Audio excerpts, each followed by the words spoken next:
ప్రాణం విలువైందా స్నేహం విలువైందా అంటే ఎవరైనా వెంటనే సమాధానం చెప్పరు. ఏం చెప్పాలని ఆలోచనలో పడతారు.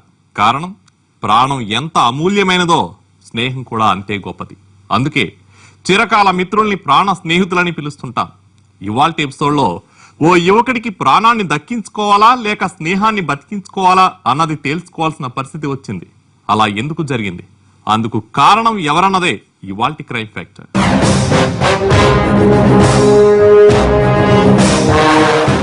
మనందరికీ స్నేహితులుంటారు. స్నేహం చేయకుండా మనం బతకలేం. ప్రేమించడానికి ఓ వయసు ఉంటుందేమో గాని స్నేహించడానికి ఉండదు. ఇద్దరు ప్రాణ స్నేహితుల జీవితం ఎలా సాగిందో, చివరికి అది ఎలాంటి మలుపులు తిరిగిందో ఇప్పుడు చూద్దాం. రెండు శరీరాలు ఒక ఆత్మ అన్నమాట. ప్రాణ స్నేహితుడికి బాగా వర్తిస్తుంది. అభిప్రాయాలు అభిరుచులు ఒకటైనప్పుడు ఏ ఇద్దరి మధ్యైనా స్నేహం పుడుతుంది. ఆ ఇద్దరిని కలిపింది కూడా ఆ అనుబంధమే. ఒకరు నాగరాజు, మరొకరు రవి.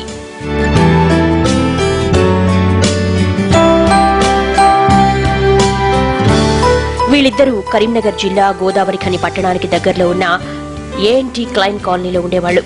వీళ్ల మధ్య ఏ దాపరికాలు లేవు. రవిది సాధారణ కుటుంబం. అలాంటి కుటుంబాలు సహజంగా ఉండే సమస్యలే వాడికి ఉన్నాయి.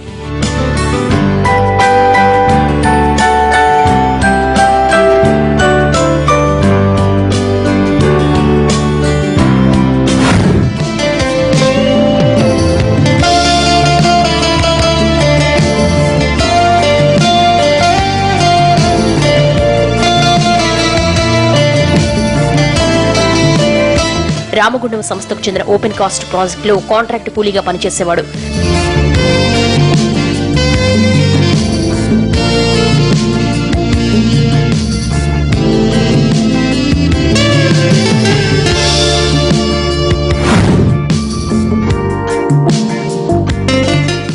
రోజు పనవగానే నాగరాజును కలిసేవాడు. ఒళ్లంతా ఒకటే నొప్పులురా అని అతనికి చెప్పుకుని బాధపడేవాడు.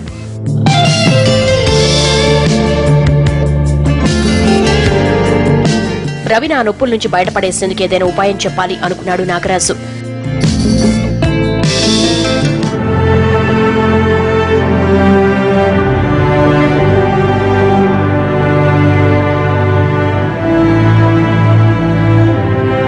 ఓ రోజు ఎప్పట్లాగే పని పూర్తయి ఇంటికొచ్చిన రవి తిన్నగా నాగరాజు దగ్గరికి వెళ్లాడు.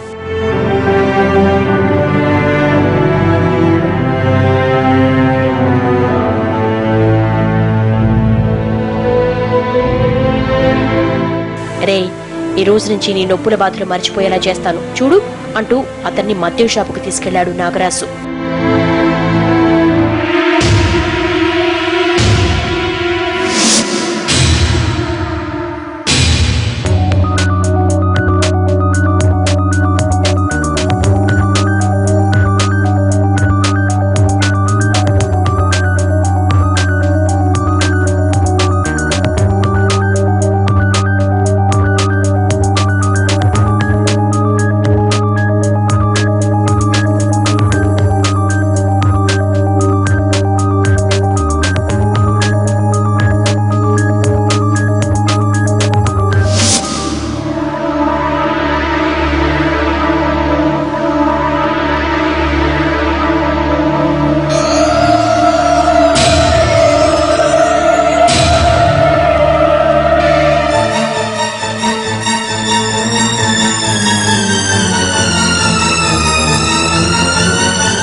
అది మొదలు రోజు మద్యం షాపులో హాజరు వేయించుకుంటూనే ఉన్నారు.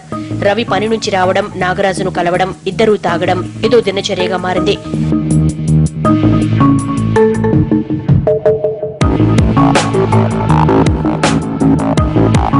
తాగుడుతోనే వారు సరిపెట్టుకోలేదు.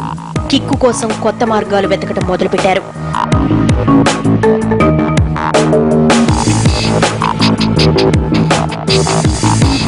ఎవరైనా మంచిగా మారడం కష్టం, కానీ చెడిపోవడం చాలా ఈజీ కదా. వీళ్ళు గంజాయి మత్తులో చిక్కుకున్నారు. ఒళ్ళు నొప్పులు తగ్గడానికని మద్యానికి అలవాటు పడి చివరకు గంజాయి వరకు వెళ్లారు.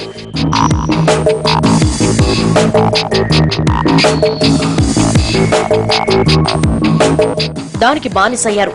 గంజాయి మత్తులో రవి నాగరాజ్ ఇంట్లోనే నిద్రపోయేవాడు. ఇదంతా ఓ కోణమైతే వీళ్ల జీవితంలో మరో కోణం కూడా ఉంది. అది ప్రేమ వ్యవహారం. రవి తన కుటుంబానికి బాగా తెలిసిన ఓ అమ్మాయిని ఇష్టపడ్డాడు. ఆమె సంధ్య. గోదావరి ఖనిలో ఉండేది. వీళ్ళిద్దరికీ నాగరాజు సహకరించేవాడు. సంధ్యపై తన మనసులో చిగురించిన ప్రేమ గురించి ఆత్మీయుడైన నాగరాజుకు చెప్పుకునేవాడు రవి. అతను కూడా రవి ప్రేమను ప్రోత్సహిస్తూ కావలసిన సాయం చేసేవాడు. తీరిక సమయంలో ఇద్దరు గోదావరి ఖనికి వెళ్లేవాళ్లు.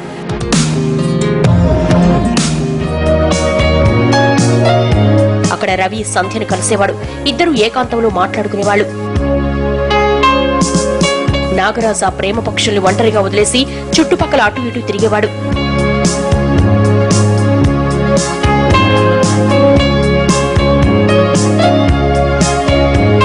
వీళ్ళిద్దరి స్నేహానుబంధం చూసి సంధ్య కూడా ముచ్చటపడేది.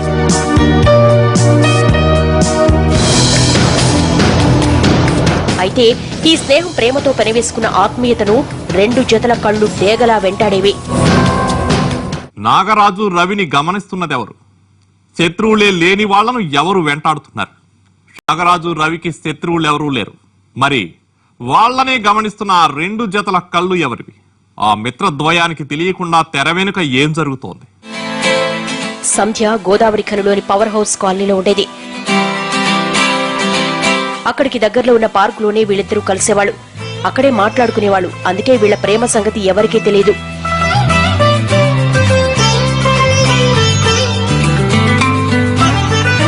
ఇద్దరు కుటుంబాల మధ్య స్నేహం ఉన్నా పెద్దవాళ్లకు తెలియలేదు. ఈ రహస్యం నాగరాజుకు మాత్రమే తెలుసు అనుకునేవాళ్లు. కానీ ఆ రెండు జతల కళ్ళు కూడా వీళ్ళని గమనిస్తూ ఉండేవి. ఈ జంటను చూసినప్పుడల్లా అవి రగిలిపోయేవి. ప్రేమ మత్తులో ఉన్న రవి, సంధ్య ఆ కళ్ళను గమనించలేదు.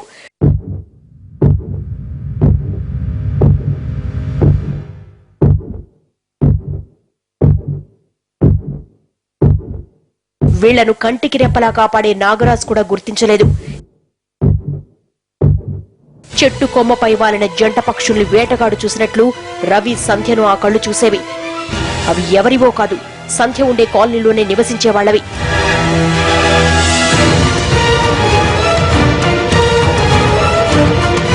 ఒకరు విశ్వనాథ్, మరొకరు రవిశంకర్. ఎక్కడో ఏంటి క్లైమ్ కాలనీలో ఉండే రవిని సంధ్య ఇష్టపడడం వాళ్ళకి నచ్చలేదు.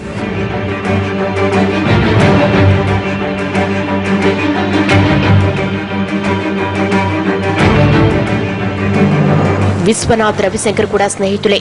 నాగరాజు, రవి స్నేహంలో ఆత్మీయత ఉంటే వీళ్ల స్నేహంలో స్వార్థముందే.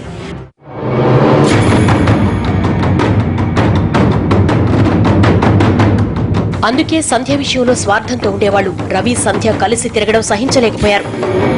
సంధ్య మనకే దక్కాలి, రవికి దక్కకూడదు. ఏం చేస్తే వాడి నుంచి సంధ్యను విడగొట్టగలం అని ఆలోచించారు. ఇద్దరు కలిసి ఓ కన్నింగ్ ప్లాన్ వేశారు. నాగరాజు స్నేహాన్ని వాడుకోవాలని డిసైడ్ అయ్యారు.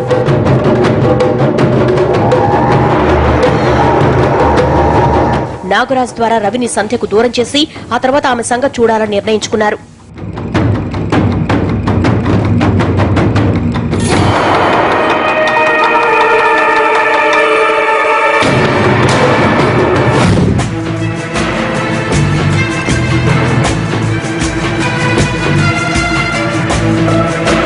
ప్లాన్ ప్రకారం ఓ రోజు నాగరాజును కలిశారు.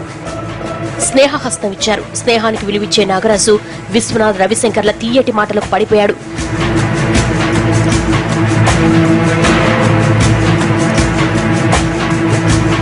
తనకున్న మద్యం, గంజాయి అలవాట్ల వల్ల కేటుగాళ్లకు ఈజీగా లొంగిపోయాడు.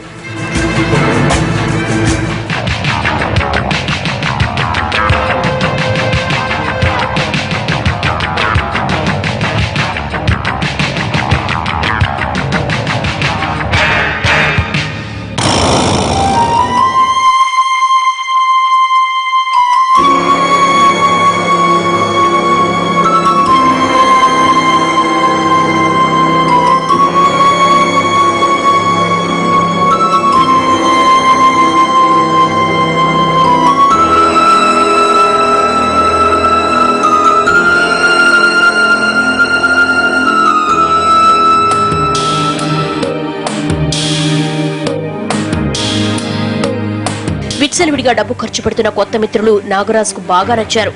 రోజు మత్తులో తూల్తూ వాళ్లతో తిరిగేవాడు.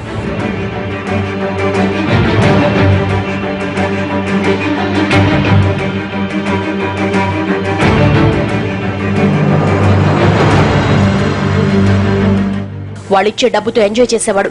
వాళ్ళు పెడుతున్న ఖర్చులతో బతికేసేవాడు. మనీ, మద్యం, గంజాయి కోసం వాళ్ళు చెప్పినట్లు వినేవాడు. తన ప్లాన్ వర్కౌట్ అవుతోందనుకున్నారు ఆ దుష్టులు.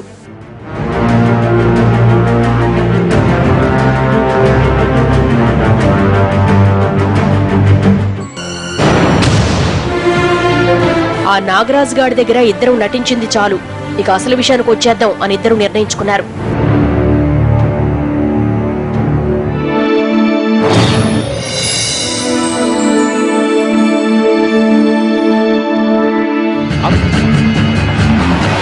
ఆ రోజు సంధ్య, రవి పార్కు నుంచి బయటకొచ్చారు. ఆ దృశ్యం వాళ్లలో కసిని పెంచింది. రవి సెండ్ ఆఫ్ చెబుతూ సంధ్య వైపు చూశాడు. ఆ చూపును సంధ్యకు చివరి చూపుగా చేయాలని డిసైడ్ అయ్యారు.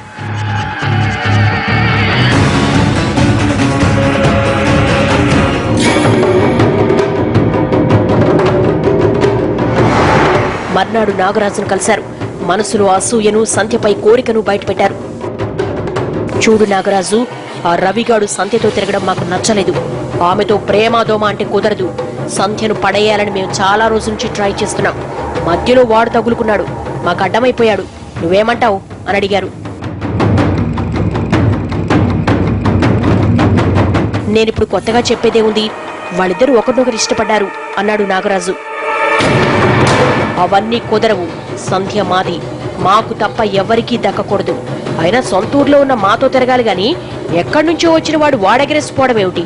వాడు గోదావరి ఖని రాకూడదు. వాడికి తోడుగా ఉంటే నిన్ను వదలం అని హెచ్చరించారు.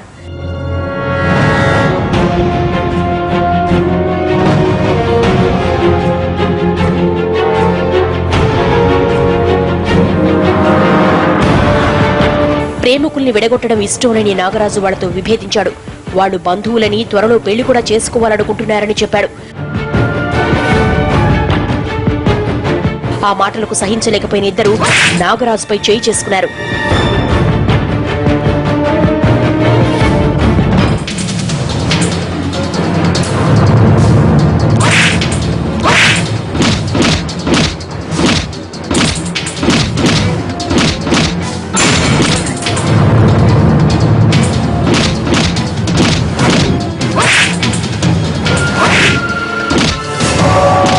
ఏంట్రా మెత్తగా చెబుతుంటే వినట్లేదు? ఆ రవిగాడు మాకు అడ్డుగా తయారయ్యాడు అనుకుంటే నువ్వు వాడిని సపోర్ట్ చేస్తున్నావేంట్రా? ముందు నిన్ను చంపుతాం. మా గురించి నీకు తెలీదు. గోదావరి ఖన్లో చాలా నేరాలు చేశాం. మాపై హత్య కేసు కూడా ఉంది తెలుసా అని గద్దించడంతో నాగరాజు టెన్షన్ పడ్డాడు. అమ్మో, వీళ్ళింత ప్రమాదకరమైన వాళ్ళ, అనవసరంగా స్నేహం చేశానే అనుకుని కలవరపడ్డాడు. ఆ కంత్రిగాళ్ళు అతన్ని వదల్లేదు. రేయ్, నీకొక్క ఛాన్స్ ఇస్తున్నా. నువ్వు బతికి ఉండాలంటే రవి సంధ్యతో తిరగకూడదు. అసలాడి భూమిపైనే ఉండకూడదు. నువ్వే వాడిని చంపాలి అంటుంటే నాగరాజు భయంతో వణికిపోయాడు.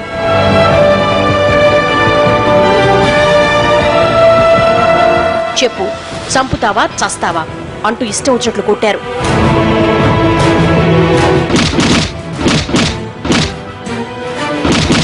నాగరాజుకు నోట మాట రాలేదు. నా ప్రాణ స్నేహితుడిని నేనే చంపాలా అనుకున్నాడు. రవి మంచితనం, స్నేహం గుర్తొచ్చాయి. కానీ ఈ యమకింకర్లు నాగరాజు ప్రాణాలు తీసేసేలా ఉన్నారు. ఏం చేయాలో అర్థం కాలేదు. స్నేహమా, ప్రాణమా ఎటూ తేల్చుకోలేకపోయాడు. ఆ దుష్టులు పెట్టే హింసను తట్టుకోలేక ఆ క్షణంలో రవిని చంపుతానన్నట్లు తలూపాడు. అప్పుడు వాళ్ళిద్దరూ శాంతించారు.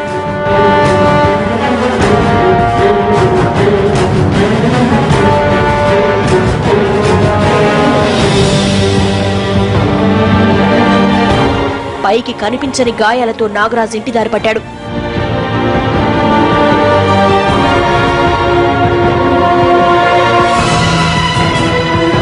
వీళ్ల మొహాల్లో పిచ్చి ఆనందం, చేతికి మట్టంటకుండా ప్రాణ స్నేహితుడి ద్వారానే శత్రువుని చంపించేలా చేస్తున్నామనే వెర్రి ఆనందం.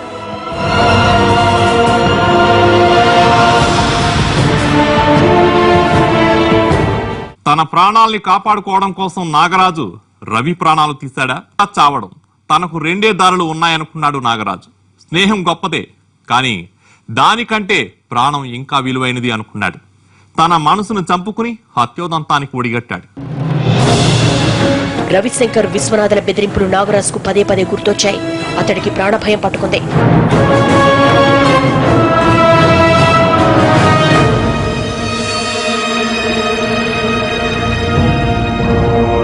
తనను బెదిరిస్తూ చితకబాదిన దృశ్యం కళ్ల ముందు కదలాడింది. పడుకుంటే నిద్ర రావట్లేదు, చంపుతావా చస్తావా అన్న ప్రశ్నలు ప్రశాంతత లేకుండా చేశాయి. ప్రాణ స్నేహితుణ్ణి చంపాలా అనుకుంటూ కుమిలిపోయాడు. కలిసి తిరిగి కష్టాలు పంచుకొని ఆనందంతో గడిపిన రోజులన్నీ గుర్తుకొచ్చాయి. మెదడును తొలిచేశాయి.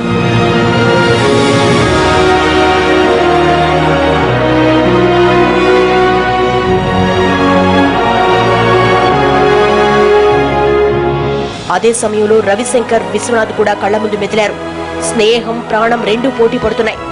రాత్రంతా ఆలోచించిన నాగరాజు చివరకు తమ స్నేహాన్ని సమాధి చేసేందుకు సిద్ధపడ్డాడు. తన ప్రాణాలు కాపాడుకోవడానికి తనకు వేరే దారి లేదు అనుకున్నాడు.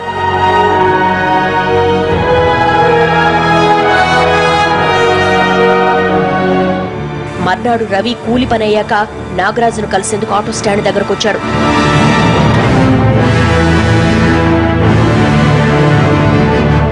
కాసేపటికి నాగరాజు అక్కడికొచ్చాడు. ఇద్దరూ మద్యం షాపుకు వెళ్లారు.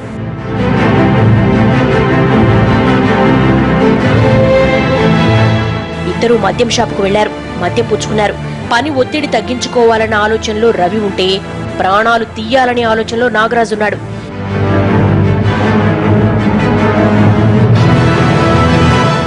ఇద్దరికి కిక్కెక్కలేదు. గంజాయి తీసుకోవడానికి దగ్గరలోని తుప్పలోకి వెళ్లారు.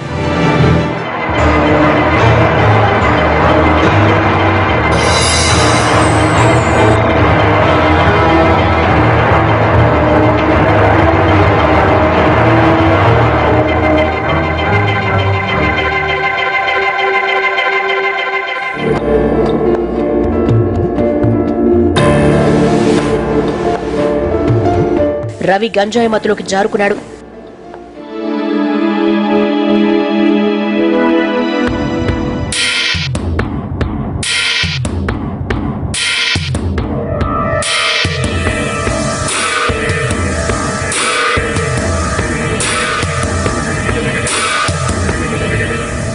అతన్ని చంపేందుకు అదే సరైన సమయం అనుకున్న నాగరాజు దాచిపెట్టుకున్న కత్తిని బయటకు తీశాడు.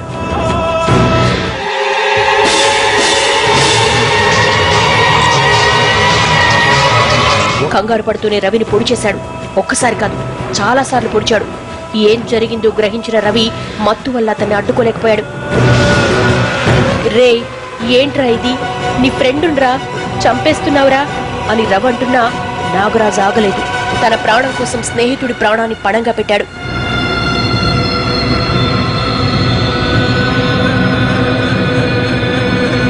కత్తిపోట్ల దాడికి రవి అక్కడికక్కడే చనిపోయాడు.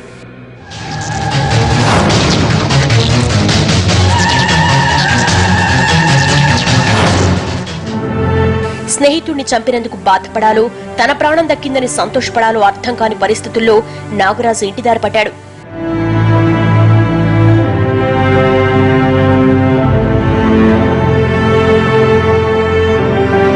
రవి చనిపోయిన సంగతి మర్నాడు అందరికీ తెలిసిందే. అతన్ని తల్లిదండ్రులు, బంధువులు ఏడుస్తూ ఉంటే నాగరాజు కూడా వాళ్లతో చేరి ఏడుస్తూ కూర్చున్నాడు.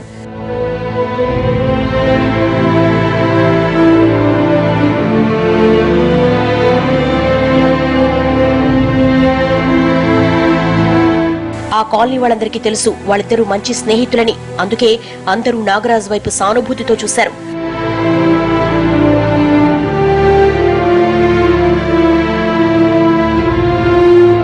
అక్కడికొచ్చిన పోలీసులు అందరినీ పరిశీలనగా చూశారు.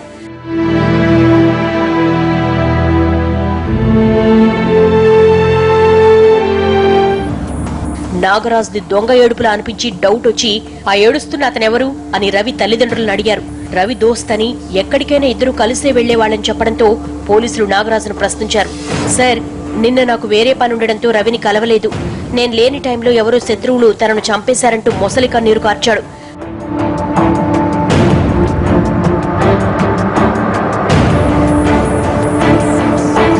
పోలీసులకు అతని మాటలపై నమ్మకం కలగలేదు.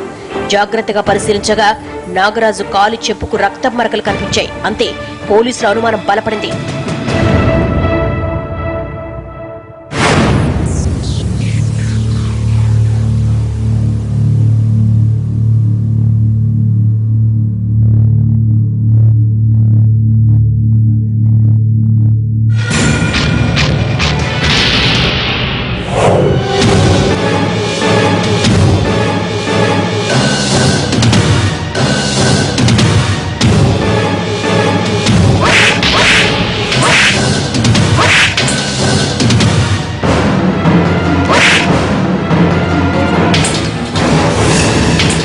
నాగరాజును అదుపులోకి తీసుకుని గట్టిగా ప్రశ్నించడంతో చేసిన నేరాన్ని ఒప్పుకున్నాడు.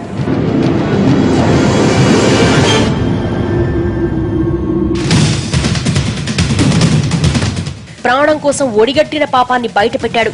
తన స్నేహాన్ని పాతరవేసిన విధానాన్ని చెబుతూ కన్నీళ్లు పెట్టుకున్నాడు. హత్యకు ప్రేరేపించిన రవిశంకర్ విశ్వనాథ్ను అరెస్ట్ చేశారు పోలీసులు. నాగరాజు ఎంతసేపు స్నేహితుని చంపకపోతే తనను చంపేస్తారని భయపడ్డాడే గాని వాళ్లపై పోలీసులకు కంప్లైంట్ ఇవ్వాలని ఒక్కసారి కూడా ఆలోచించలేదు. అదే చేసి ఉంటే కేటుగాళ్ళిద్దరూ జైలుకెళ్లేవాళ్లు. నాగరాజుకు ప్రాణభయం తప్పేది. స్నేహితులిద్దరూ హాయిగా జీవించేవాళ్లు. సంధ్యతో రవి పెళ్లి కూడా జరిగేది. నాగరాజు తీసుకున్న తప్పుడు నిర్ణయం వల్ల అందరి జీవితాలు తలకిందులయ్యాయి. ప్రాణ స్నేహితుని చంపి జైలు పాలయ్యాడు. పోలీసులున్నది మనల్ని కాపాడేందుకే. విశ్వనాథ్, రవిశంకర్లా ఎవరైనా బెదిరిస్తే వెంటనే 100కు డైల్ చేయడం ఉత్తమం. ఇది ఇవాల్టి క్రైమ్ ఫ్యాక్టర్. రేపటి ఎపిసోడ్లో మరో వాస్తవ గాథను చూద్దాం.